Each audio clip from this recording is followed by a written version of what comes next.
Cinema शौकीन सबका स्वागत करता है। आज हम बात करने वाले हैं दी बुंडॉक सेंट्स के बारे में। ये कहानी है दो भाइयों की जिन्हें ईश्वर में बहुत ही ज्यादा श्रद्धा है और उन्हें लगता है कि शहर में कोई भी गलत काम नहीं होना चाहिए। तब वो एक एक करके शहर के सारे क्रिमिनल्स को मारने लगते हैं। तब उन्हें पता लगता है कि उनके दुश्मनों की तादाद बढ़ती जा रही है। कहानी की शुरुआत होती है और हम दो भाइयों को देखते हैं जिनका नाम है मर्फी और कॉनर। ये दोनों भाई आस्तिक हैं और अभी प्रार्थना कर रहे हैं ईश्वर से। वर्षों से इनके परिवार में एक प्रार्थना चली आ रही है जिस प्रार्थना को इनके पूर्वज भी किया करते थे और ये दोनों भी अब उसी प्रार्थना को दोहरा रहे हैं। तभी हम पादरी को यहाँ पर एक भाषण देते हुए सुनते हैं। वो बताता है कि शहर में दिन दहाड़े एक बच्ची को मार दिया गया और सारे लोग सड़क पे खड़े होकर के तमाशा देख रहे थे। कोई भी उस बच्ची को बचाने के लिए आगे नहीं आया और कहीं ना कहीं यही दुनिया का अंत है। जो भी ऐसा करता है वो सबसे बड़ा गुनहगार है। इंसानों की इंसानियत दिन प्रतिदिन खत्म होती जा रही है और इन सारी बातों को अभी मर्फी और कॉनर सुन रहे हैं और कहीं ना कहीं ये बातें उन्हें डिस्टर्ब करती हैं। तब वो घंटों इसी के बारे में सोचते हैं।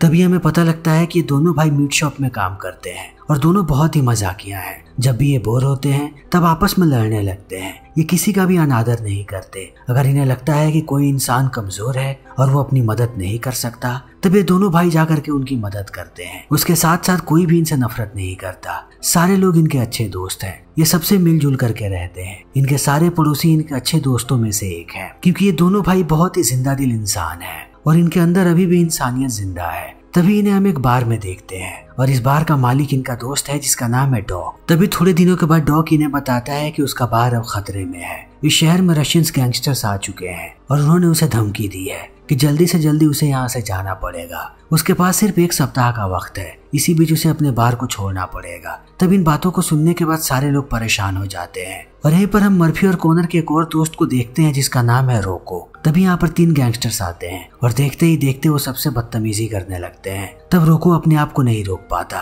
और उनसे बदतमीजी करने लगता है। तब इवान नाम का गैंगस्टर बहुत ही गुस्सा हो जाता है और इस चीज को देखते ही कॉनर और मर्फी सामने आते हैं और उसे शांत करवाने की कोशिश करते हैं। लेकिन इवान अब किसी की नहीं सुनने वाला। वो ऐसे ही गालियां देते रहता है। तभी सुबह हो जाती है और सुबह में हम देखते हैं 2 लाशों को और शहर की सारी पुलिस आ चुकी है इन लाशों के पास। तभी हम FBI के स्पेशल एजेंट को देखते हैं जिसका नाम है पॉल स्मैकर। पॉल इन लाशों को बड़े ही ध्यान से देखता है। फिर इस केस का इंचार्ज आता है पॉल के पास और उसे अपनी थ्योरी बताता है। लेकिन पॉल को इनकी थ्योरी में कोई भी रुचि नहीं है। उसे अपने तरीके से केस को हैंडल करना पसंद है। तब वो जाता है लाशों के पास और एक एक चीज को बड़ी ही ध्यान से देखता है कि आखिर यहाँ पर हुआ क्या है ताकि वो इस गुत्थी को सुलझा सके। और सारी चीजों को ध्यान से देखने के बाद कहता है कि यह मर्डर इतनी आसानी से नहीं हुआ है। एक के सर पे टॉयलेट का सीट देकर के मारा है किसी ने और दूसरे की मौत हुई है उसकी पीठ की हड्डी टूटने से। फिर वो धीरे धीरे थोड़ा आगे जाता है और टॉयलेट सीट के टूटे हुए टुकड़े को निकालता है। तब धीरे धीरे कहता है कि यहाँ पर 2 लोग थे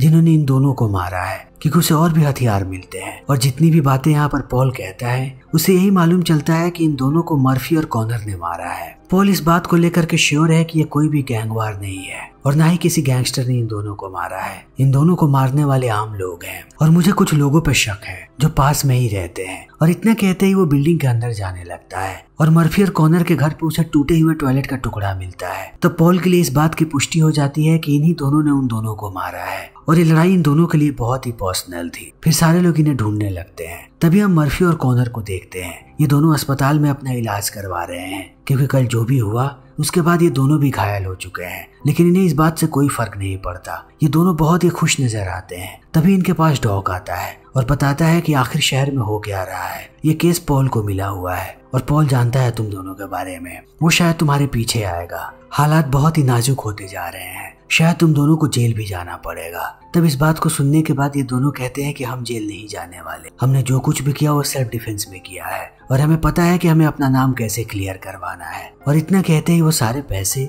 और हथियार दे देते हैं डॉग को कि वो इन चीजों को संभाल करके रखे जब तक ये मामला सुलझ ना जाए। तभी हम पॉल को देखते हैं जो अपने साथियों पे बहुत ही ज्यादा गुस्सा है क्योंकि उन लोगों ने इस केस की सारी जानकारी मीडिया वालों को लीक कर दी और मीडिया वालों ने इस पूरे खबर को पूरी दुनिया में फैला दिया है और रशियन गैंगस्टर्स की मौत की खबर बहुत ही तेजी से फैली है। लोग इस चीज में बहुत ही रुचि ले रहे हैं और रातों रात वो दोनों भाई हीरो बन चुके हैं क्योंकि उन लोगों ने कुछ ऐसे गैंगस्टर्स को मारा है जो सबको परेशान कर रहे थे। मीडिया वालों ने साफ साफ इन दोनों भाइयों का नाम लिखा है और ये बात पॉल को अच्छी नहीं लग रही। इसीलिए वो सबको डांटता है कि तुमने इस केस को खराब कर दिया। तभी ये लोग देखते हैं कि दोनों भाई यहाँ पर आ गए जिनके चेहरे पर खून लगा है और शरीर पर चोट भी। तब इन्हें देख करके सारे लोग आश्चर्यचकित रह जाते हैं और समझ जाते हैं कि ये दोनों क्या बोलने वाले हैं। लेकिन पॉल सबके सामने अब इनसे बात नहीं करना चाहता, वरना फिर से इनकी सारी बातें लीक हो जाएंगी। तब वो उन्हें लेकर के जाता है अपने केबिन में और दोनों को कहता है कि मुझे पूरी की पूरी बात बताओ कि आखिर रात में क्या हुआ और तुम दोनों ने उन गैंगस्टर्स के साथ क्या किया था।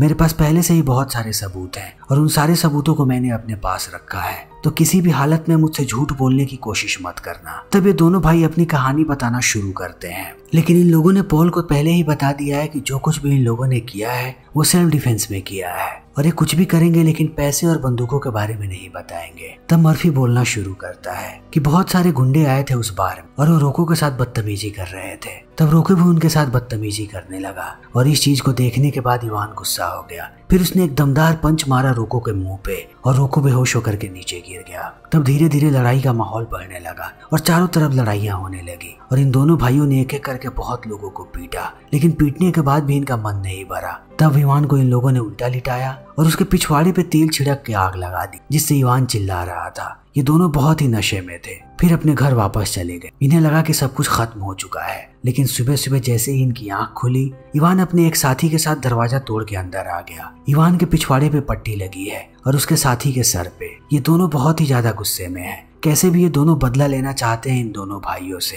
जब तक ये दोनों भाई संभलते तब तक ये दोनों इनकी बहुत ही धुलाई करते हैं और इन्हें पीटने के बाद बांधने लगते हैं। इवान सबसे पहले बांधता है मर्फी को, वो भी टॉयलेट सीट में, और कहता है कि पहले मैं कॉनर को मारूंगा तब तुम्हारे पास आऊंगा। फिर वो उसके भाई को लेकर के नीचे जाने लगे, लेकिन अब वो अपने भाई को मरता हुआ नहीं देख सकता। तब वो अपनी पूरी ताकत लगाता है और थोड़े समय के बाद पूरे के पूरे टॉयलेट सीट को उखाड़ लेता है और भागता हुआ पहुंचता है छत पे। तभी हम इवान को देखते हैं जो उसके छोटे भाई को लेकर के नीचे जा रहा है और नीचे जाने के बाद वो उसके सर पे बंदूक तान देता है, लेकिन वो गोली चलाता उससे पहले कॉनर ऊपर से टॉयलेट के सीट को गिरा देता है इवान के सर पे और ये झटका बहुत ही तेज है। तब कॉनर खुद नीचे आता है और टूटे हुए टुकड़े से वार करने लगता है इन गैंगस्टर्स के सर पे। उन्हें तब तक मारता है जब तक उनकी मौत नहीं हो जाती और उनके मरने के बाद वो देखता है कि इनके पास बहुत सारे पैसे हैं और हथियार भी। तब कॉनर सारी चीजों को उठा लेता है और देखता है कि मर्फी अभी भी बहुत ही बुरी तरीके से घायल है। फिर वो उसे अपने कंधे पे उठा लेता है और लेकर के जाता है हॉस्पिटल की तरफ। पॉल जैसे ही इस पूरी कहानी को सुनता है वो कहता है कि तुम दोनों बेकसूर हो, तुम लोगों ने जो कुछ भी किया है सेल्फ डिफेंस में किया है, इसलिए मैं कोई भी केस नहीं बनाऊंगा। तुम दोनों आजाद हो, जब चाहो तब यहाँ से जा सकते हो। तब ये दोनों भाई कहते हैं कि अभी हम लोग बाहर नहीं जाना चाहते क्योंकि सारे मीडिया वाले बाहर ही हो, एक बार वो चले जाए तब हम यहाँ से जाएंगे। तब पॉल भी इस बात के लिए मान जाता है। फिर पुलिस वाले जाते हैं मीडिया वालों के पास और पूरी बात बताते हैं कि उन दोनों भाइयों ने जो कुछ भी किया है अपनी जान बचाने के लिए किया है, इसीलिए हम उन पे कोई भी केस नहीं बना रहे, जल्दी ही वो बाहर आ जाएंगे। तभी हम रोको को देखते हैं जो अंदर जाता है इन दोनों को लेकर के जाने के लिए और उन्हें बधाइयां भी देता है। तब रोको को पता लगता है कि कल सुबह ये दोनों यहाँ से बाहर मिलेंगे। फिर वो निकल जाता है, लेकिन जैसे ही रात होती है इन दोनों भाइयों को एक विजन आता है और ये सोचते हैं कि शहर में बहुत ही ज्यादा मुजरिम फैले हुए हैं जो एक के बाद एक ऐसे ही गलत काम कर रहे हैं। उन्हें रोकने वाला कोई भी नहीं है और उन्हें भी ये बात पता है, इसीलिए उनकी हिम्मत नहीं टूट रही। तब ये दोनों भाई निश्चय करते हैं कि शहर के पूरे मुजरिमों को ये खुद खत्म करेंगे, तभी शहर से क्राइम खत्म होगा। पूरे इंसानियत को बचाने का इनके पास एक बेहतरीन मौका है और इन दोनों को फिर ये बात पसंद आती है और सुबह उठते ही सबसे पहले ये दोनों कसम खाते हैं कि शहर के सारे क्रिमिनल्स को ये दोनों खत्म कर देंगे। तब सबसे पहले ये लोग चेक करते हैं इवान के फोन को। तब इन्हें वहाँ से कुछ ऐसी जानकारियां मिलती हैं जिससे ये लोग बहुत सारे क्रिमिनल्स के पास पहुंच सकते हैं। फिर ये जेल से निकलने लगते हैं, लेकिन अब हर जगह अखबार में इनके बारे में ही छपा है, ये दोनों हीरो बन चुके हैं। सारे लोग सिर्फ इनके बारे में ही बात कर रहे हैं कि ये दोनों भाई हीरो हैं और इन्होंने कमाल का काम किया है, लेकिन ये ज्यादा अखबार को नहीं देखते। बाहर जाते हैं और कॉनर चार्ज लेता है। वो कहता है कि अब मैं प्लानिंग करूंगा। उसे रशियन आती है। फिर वो कुछ कॉल्स करता है और कॉल करने के बाद उसे पता लगता है कि रशियन गैंगस्टर्स की आज एक मीटिंग होने वाली है और उसे जगह के बारे में भी पता लग जाता है। तभी हम रोको को देखते हैं जो पहुंचता है एक इटालियन गैंगस्टर के पास। वो कभी कभी इनके लिए काम करता है और आज वो मिलता है आयरिश माफिया के बॉस से, जिसे सारे लोग पापा जो कह के बुलाते हैं, जो आज बहुत ही ज्यादा गुस्से में है। वो फोन पर किसी को गालियां दे रहा होता है और रोको उसके सामने ही बैठा है। उसे गुस्से में देख करके सबकी हालत खराब होने लगती है। तब जो फोन रख देता है और जैसे ही उसकी नजर पड़ती है रोको पे, वो उसे कहता है कि आज मेरा मूड बहुत ही ज्यादा खराब है, जल्दी से मुझे एक चुटकुला सुनाओ ताकि मुझे हंसी आए। तब इस बात को सुनने के बाद सारे लोग शांत हो जाते हैं। यहाँ का माहौल बहुत ही ऑकवर्ड हो जाता है। तब रोको बहुत देर तक सोचता है क्योंकि वो जानता है कि अगर उसने एक भी गलती की तब उसकी जान भी जा सकती है। तब वो डरते हुए एक चुटकुला सुनाता है और चुटकुला का खत्म होते ही सारे लोग इंतजार करने लगते हैं जो के रिएक्शन का। तभी जो जोर जोर से हंसने लगता है और रोको को कहता है कि तुम बहुत ही मजा किया हो, और इस चीज को देखते ही सारे लोग हंसते हैं और सबको लगता है कि अब जो का मूड ठीक हो गया। तभी दूसरी तरफ हम दोनों भाइयों को देखते हैं। जितने भी पैसे और ज्वेलरी इन लोगों ने छीना था उन माफिया से, वो उन सबको इकट्ठा कर रहे हैं, उनके हथियारों को भी, ताकि सारी चीजों को बेच करके ये कुछ नए हथियार खरीद सके अपने अगले मिशन के लिए। और ये वैसा ही करते हैं। धीरे धीरे इनके पास बहुत सारा हथियार इकट्ठा हो जाता है। तब कॉनर कहता है कि हमें एक रस्सी भी खरीदनी चाहिए क्योंकि मैंने बहुत सारे जासूसों को देखा है, जब भी वो कहीं जाते हैं तब रस्सी लेकर के जाते हैं। लेकिन शुरू में मर्फी इस बात से मुतासिर नहीं होता, लेकिन एक वक्त के बाद वो मान जाता है। फिर ये दोनों पहुंचते हैं एक बहुत बड़ी बिल्डिंग में जहाँ पर रशियन माफिया को मारने वाले हैं। तभी आधी रात में कॉल आता है पॉल को और उसे बताया जाता है कि एक बिल्डिंग के अंदर 9 लाशें मिली हैं। तब पॉल पहुंचता है उस बिल्डिंग के अंदर और देखता है कि ये सारे रशियन गैंगस्टर्स हैं जिन्हें किसी ने बहुत ही बेरहमी से मारा है। ये सारे लोग एक ही जगह पे मौजूद थे। तब किसी ने एक एक करके इन सबको मार दिया। तभी हमें पता लगता है कि आखिर यहाँ पर क्या हुआ था। जब दोनों भाई बिल्डिंग के अंदर आए थे तब सबसे पहले वो गए वेंटिलेशन के अंदर और धीरे धीरे करके आगे बढ़ने लगे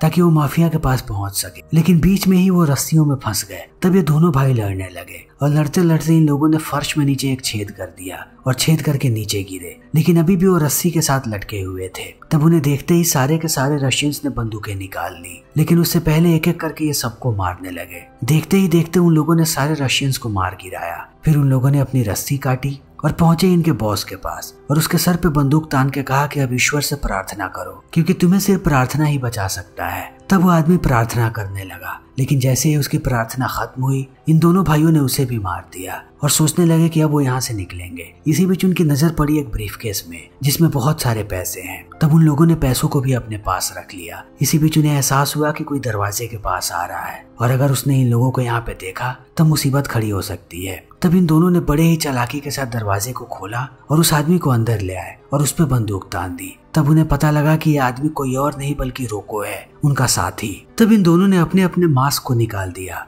और जोर जोर से हंसने लगे, लेकिन रोको को अभी भी समझ में नहीं आ रहा कि यहाँ पर क्या हो रहा है। तब वो रोको से पूछते हैं कि आखिर तुम यहाँ पर क्या कर रहे हो। फिर रोको कहता है कि मेरे बॉस ने यहाँ पर भेजा था इन 9 लोगों को मारने के लिए, लेकिन उसने मुझे सिर्फ 6 गोलियां दी थी और कहा था कि 6 गोलियों में ही तुम्हें इनका काम तमाम करना पड़ेगा। तब ये दोनों हंसने लगे और यहाँ से निकल गए। तभी हम पॉल को देखते हैं। पॉल इन सारी चीजों को देख करके कहता है कि यहाँ पर गैंग वॉर हुआ है, लेकिन अभी भी मुझे इस बात पे पूरी तरीके से भरोसा नहीं है। शायद आयरिश लोगों ने इन रशियंस को मरवाया है, लेकिन कैसे भी मुझे इस कहानी की तह तक पहुंचना है। तभी हम मर्फी और कॉनर को देखते हैं रोको के घर पे। ये दोनों अपना विजन बताते हैं रोको कि शहर से ये लोग सारे के सारे मुजरिमों को खत्म करना चाहते हैं ताकि शहर में शांति रहे और कोई भी किसी को भी परेशान ना करे, और इसमें उन्हें रोको की मदद चाहिए। रोको ज्यादातर क्रिमिनल्स के बारे में जानता है, लेकिन अब रोको बहुत ही ज्यादा नशे में है, इसलिए वो कुछ भी नहीं समझ रहा और बंदूक से खेलने लगता है और बीच में उसके हाथ से गलती से गोली चल जाती है। तब वो गोली जाकर के लगती है एक बिल्ली को। ये बिल्ली रोको की गर्लफ्रेंड की थी जिसे उसने मार दिया। फिर इस चीज को देखते ही रोको सो जाता है, लेकिन सुबह सुबह वो जैसे ही जगता है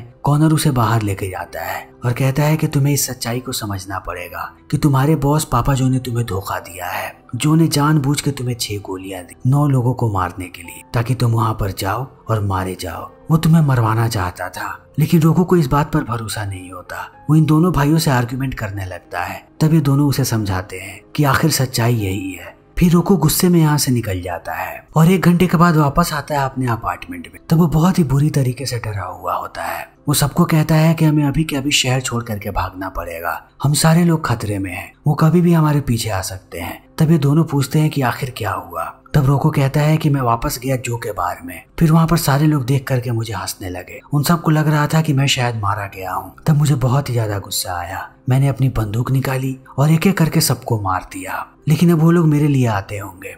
तब ये दोनों भाई कहते हैं कि ये वक्त भागने का नहीं है, उनका मुकाबला करने का है। हमें बताओ कि हम जो तक कैसे पहुंच सकते हैं। तब रोको कहता है कि जो तक पहुंचने के लिए हमें पहले उसके राइट हैंड को मारना पड़ेगा जिसका नाम है विंसेंट। विंसेंट हमेशा ही क्लब में होता है। फिर ये तीनों पहुंचते हैं उस क्लब में और एक एक करके सारे लोगों को मारने लगते हैं और अंत में विंसेंट को गोलियों से छल्ली कर देते हैं। लेकिन उनके जाते ही यहाँ पर पॉल वापस आता है और तफ्तीश करने लगता है। पॉल को पहले से शक था कि शायद ये दोनों भाई ही इन सारे लोगों को मार रहे हैं, लेकिन यहाँ के लोग बताते हैं कि वो 2 नहीं बल्कि 3 थे। तब पॉल सोच में पड़ जाता है और कहीं ना कहीं उसका शक उन दोनों भाइयों से हटने लगता है। तब पॉल को लगता है कि ये गैंग वॉर था, लेकिन वो अभी भी समझ नहीं पा रहा कि आखिर कौन इन्हें मार रहा है। वो कौन सा गैंग है जिसने लड़ाई छेड़ी हुई है। इन सारे लोगों में सिर्फ एक ही कॉमन चीज है और वो है कि ये सारे के सारे गलत लोग थे जिन्हें मारा गया है। इसीलिए पॉल और परेशान है। वो सबको कहता है कि मुझे जल्दी से जल्दी इस केस में प्रोग्रेस चाहिए। तभी हम जो को देखते हैं जो बहुत परेशान है। उसे पता है कि जल्दी ही वो लोग उस तक पहुंच जाएंगे। तब वो अपने आदमियों को कहता है कि हमें सबसे पहले रोको को रास्ते से हटाना पड़ेगा। वो हमारे काम के बारे में हर एक चीज जानता है, या तो वो खुद हमारे पीछे आएगा या तो पुलिस वालों को सारी चीजें बता देगा। इसीलिए मुझे पता है कि अब इनका मुकाबला कौन कर सकता है। मैं दुनिया के सबसे खतरनाक हिटमैन को बुलाने वाला हूँ जिसका नाम है एल्डियस।